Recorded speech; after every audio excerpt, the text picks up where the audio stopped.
আমাদের এই সংসদে একজন সদস্য আবেদন বলছেন ট্রফি মাননীয় প্রধানমন্ত্রী তারেক রহমানকে বিগত সরকার প্রধান আগেই দিয়ে চলে এসেছেন। এভাবে যদি ট্রফি দেওয়ার কথাগুলো আমরা আগে থেকেই জানতে পারতাম তাহলে হয়তো আজকে আমাদের চিন্তা ভাবনা করতে সহজ হতো। এই মেটিকুলাস ডিজাইনগুলো যদি এভাবে এই বাংলাদেশে চলতে থাকে এখনো নতুন করে, তাহলে আমরা মনে করি যে ফ্যাসিবাদের আবার নতুন প্রতিধ্বনি আমাদের এই দেশকে আবার নতুন করে ভাবাবে। মাননীয় স্পিকার, আলহামদুলিল্লাহ রব্বিল আলামিন, আসসালাতু ওয়াসসালামু আলা রাসূলিহিল আমিন ওয়া আলা আলিহি ওয়া আসহাবিহি আজমাইন। মাননীয় স্পিকার, আপনাকে ধন্যবাদ। আপনার মাধ্যমে আমি আমার নির্বাচনী এলাকা 143 শেরপুর 1-এর সমস্ত জনগণ, বিশেষ করে ভোটারবৃন্দ যারা আমাকে বিপুল ভোটের ব্যবধানে নির্বাচিত করে এই সংসদে পাঠিয়েছেন, তাদেরকে অশেষ মোবারকবাদ জানাচ্ছি। মাননীয় স্পিকার, আজকে ভেবেছিলাম যে শুরুতেই আমার উপর যে জুলুম নির্যাতন হয়েছে সেই বিষয়ে কথা বলবো, আমার উপর যে 63টি মামলা হয়েছে সেটি নিয়ে কথা বলবো, কিন্তু আমি দেখছি আমার সামনে এমনও লোক আছেন, এমনও সংসদ সদস্য আছেন যাদের 450, 500, 600 মামলা হয়েছে। আমি ভেবেছিলাম আমার যে 8 দিনের গুম দশা ছিল সেই গুম দশা নিয়ে কথা বলবো, কিন্তু আমার পাশে বসে আছেন এমন একজন যিনি 8 বছর আয়না ঘরে বন্দী অবস্থায় ছিলেন।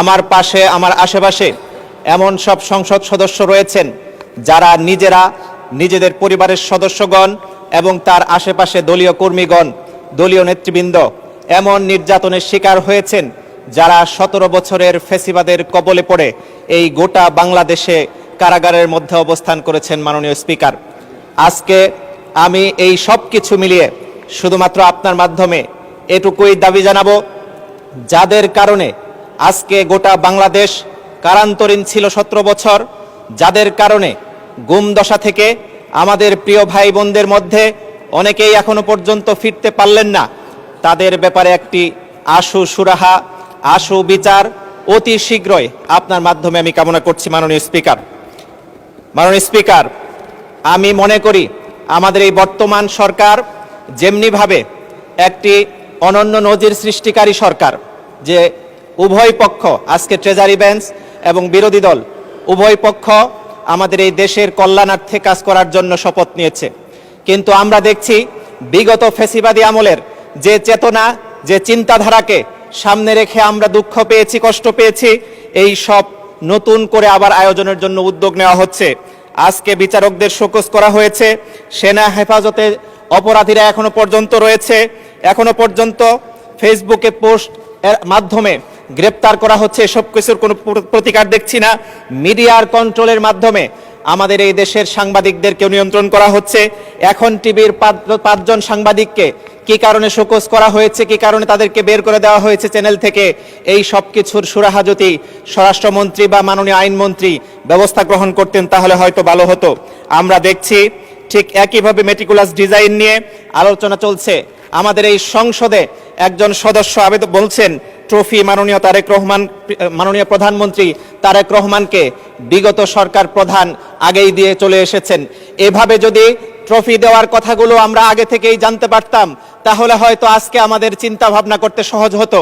এই মেটিকুলাস ডিজাইনগুলো যদি এভাবে এই বাংলাদেশে চলতে থাকে এখনো নতুন করে, তাহলে আমরা মনে করি যে ফ্যাসিবাদের আবার নতুন প্রতিধ্বনি আমাদের এই দেশকে আবার নতুন করে ভাবাবে। মাননীয় স্পিকার, আমি এজন্য বলছি আপনার মাধ্যমে এই ব্যাপারগুলোর একটি সুরাহা, আশু চাই।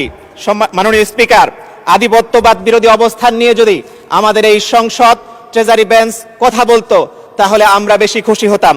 অতি দ্রুত যদি সীমান্ত হত্যা বন্ধ করা না হয়, যদি এই সব কিছুর রূপরেখা নিয়ে আলোচনা করা না হয়, আমরা যদি এই সব কিছু থেকে বের হওয়ার জন্য নতুন কোনো উদ্যোগ না নিতে পারি, তাহলে আধিপত্যবাদ আবার আমাদের এই দেশে চেপে বসতে পারে। এটা আমাদের জন্য খুবই দুঃখজনক হবে। মাননীয় স্পিকার, চলমান সংকট নিরসনে আমাদের বিরোধী দলীয় নেতার পক্ষ থেকে বেশ কয়েকবার দাবি তোলা হয়েছে, আবেদন করা হয়েছে, এমনকি কমিটি করা হোক, বসার জন্য বিভিন্ন স্টেককে সাথে নিয়ে আলোচনার জন্য পরিবেশ তৈরি করা হোক। এই বিষয়গুলো বারবার বলার পরেও এখনো পর্যন্ত আমরা কিন্তু কোনো উদ্যোগ দেখছি না, অথচ তেল সমস্যায় আমি আমার নিজের গাড়ি পর্যন্ত কনভার্সনের দিকে চলে যেতে বাধ্য হচ্ছি। মাননীয় স্পিকার, আমি এজন্য সকলের প্রতি আবেদন রাখছি, ট্রেজারি বেঞ্চ এবং আমরা যারা বিরোধী পক্ষ আছি উভয়কে নিয়ে একটি সমন্বিত আলোচনার পরিবেশ তৈরি করা হোক। মাননীয় স্পিকার, অনেক পথ পাড়ি দিতে হবে বলেই আমরা মনে করছি আমাদের এই সরকারকে। আমরা অনেক কিছু সংস্কার করব বলে ভাবছিলাম, ঢেলে সাজাতে হবে বলে ভাবছি। ফ্যাসিবাদের বিচার করতে হবে। সাগর রুনি সহ বিগত দিনে অনেকগুলো মামলা আমাদের সামনে এখনো পর্যন্ত আছে। মিটফোর্ডে ব্যবসায়ী সোহাগকে পাথর মেরে হত্যা করা হয়েছে, সেই সব কিছুর বিচারও কিন্তু আমাদের করতে হবে। আমাদের এরকম অনেকগুলো সংকটকে যদি আমরা এখনো অ্যাড্রেস করে সামনের দিকে আগাতে না পারি, তাহলে আমাদের এই দেশ আবারও পিছিয়ে পড়া দেশই থেকে যাবে। মাননীয় স্পিকার, আমি আমার প্রিয় শেরপুরের জন্য শুধু এটুকুই বলবো, যেখানকার 70 ভাগেরও বেশি রাস্তা কাঁচা, হাসপাতাল আছে কিন্তু বেড সংখ্যার চেয়ে অনেক বেশি রোগী উপস্থিত হচ্ছে, চিকিৎসা নেওয়ার জন্য প্রতিদিন মানুষ এসে ফিরে যাচ্ছে। রেল লাইন নাই, মানসম্মত পৌরসভা নাই, বিশ্ববিদ্যালয় নাই, মেডিকেল কলেজ নাই, কলেজ আছে সব বিভাগ নাই, বিভাগ থাকলেও মাস্টার্স নাই, স্কুল মাদ্রাসার অপর্যাপ্ততা আছে, ইবতেদায়ী মাদ্রাসাগুলো ধুঁকছে। এমত অবস্থায় ব্রিজ কালভার্টের কথা আর কতটুকুই বা বলবো। মাননীয় স্পিকার, এই সব কিছু মিলিয়ে আমি আপনার কাছে দাবি জানাচ্ছি, আমার অবহেলিত শেরপুরের দিকে একটু বিশেষ নজর দিবেন।